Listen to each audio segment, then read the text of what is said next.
might want to stay on the boat, this part of the ocean doesn't belong to you.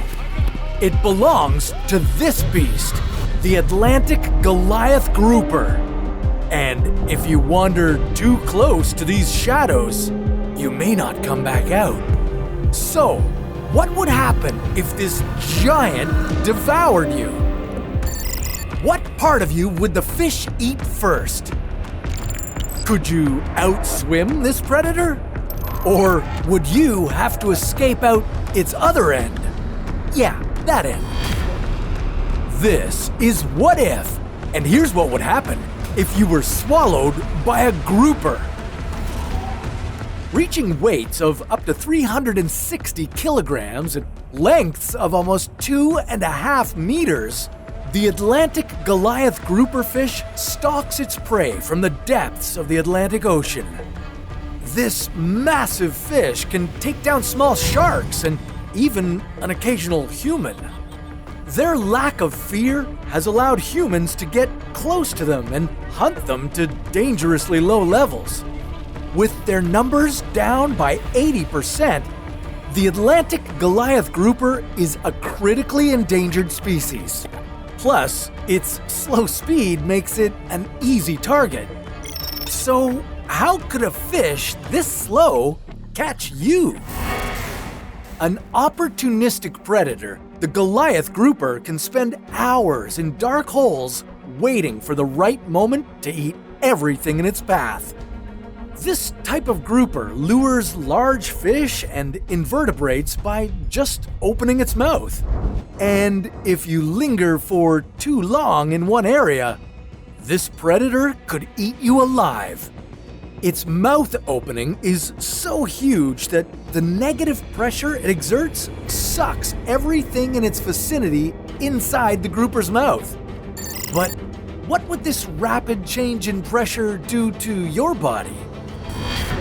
The inside of your body builds up nitrogen gas when you swim deep underwater. When you're near the surface, your body can expel the gas quickly, but when you've been down deep, you need to ascend slowly and give your tissue time to let the gas out naturally. When your body undergoes a sudden shift in pressure, the excess nitrogen in your body could expand and form bubbles in your bloodstream. If the negative pressure was too intense, it could give you a stroke or even paralyze you on the spot. But could you get away from this fish? It's not that fast, right?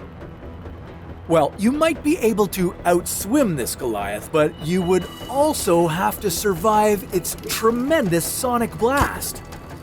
This beast might contract the muscles around its swim bladder and release a shockwave that would stun you, so you'd need to keep moving. But if this monster came at you full speed, it would have its mouth open, sucking in the water and everything around it. And while this grouper could have up to 5 rows of pointed teeth, they aren't for chewing. They're for keeping you inside and moving you further into its hungry mouth. Unless you have an oxygen tank, you will drown inside this cavity. Water would fill your lungs, and with your air cut off, you would experience severe brain damage. But if you had some way to breathe in here, this horrific journey wouldn't end in the Goliath's mouth. From this enormous cavern, you would travel down the fish's esophagus into its stomach. And there, you might meet an even worse end. Like being stuck in a washing machine, the fish's stomach would churn and grind you while coating you with its digestive enzymes. Unfortunately, this massive muscular organ evolved to hold large prey just like you. But don't worry, you only have one stop left. Although, I don't think you're going to like it. No, God! If you think you could escape out the back door of this fish, think again.